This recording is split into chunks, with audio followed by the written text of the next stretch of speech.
नमस्कार, आप देख रहे हैं YIS न्यूज। श्री राम कथामृत महोत्सव के छठे दिन ओझा जी द्वारा भक्ति में सरोवर होकर झूमे श्रद्धालु।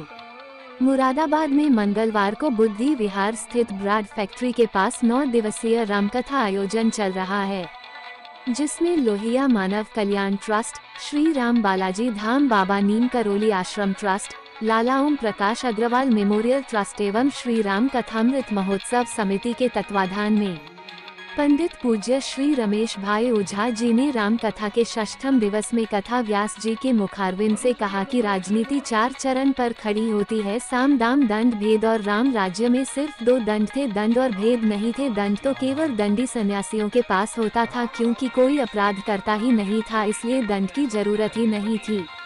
भगवान कहते हैं, मेरा स्मरण करते हुए जीवन का युद्ध कर। जब कोई भगवान को साथ लेकर युद्ध करता है तो उसको सफलता अवश्य प्राप्त होती है।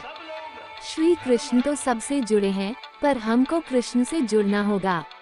श्री रमेश भाई ओझा कथा व्यास जी ने कहा कि आज शिक्षा पर ही भारत की सरकार काम कर रही है और भ्रष्टाचार न हो इसकी जवाबदेही तय की जा रही है, लेकिन देश के हर नागरिक में कर्तव्यों का पालन करने की प्रेरणा होनी चाहिए, तभी देश आगे और राष्ट्र प्रेम की भावना जगती है, और हर व्यक्ति को राष्ट्र और समाज के प्रति उसका कर्तव्य क्या है इसका बोध कराने वाले प्रभु श्री राम ही है, जिन्होंने पति के रूप में, भाई के रूप में, राजा के रूप में और सेवक के रूप में कर्तव्यों का बोध कराया है।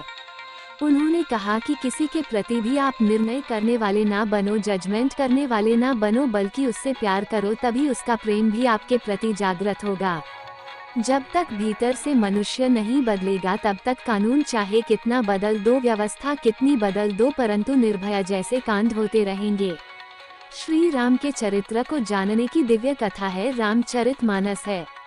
परम पूज्य कथा व्यास रमेश भाई ओझा जी ने कहा कि विश्व में सिर्फ 3 ही राम हुए, जिसमें परशुराम, राघव राम और बलराम है, जिनका विश्व आज भी स्मरण करता है।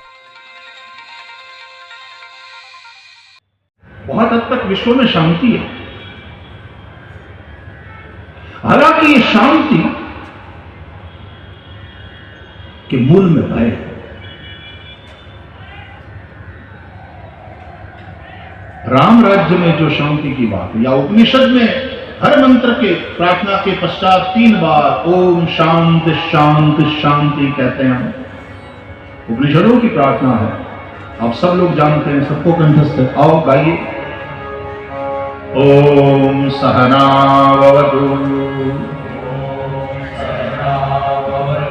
सहनौ भुनक्तु सह वीर्यं करवावहै तेजस्विनावधीतमस्तु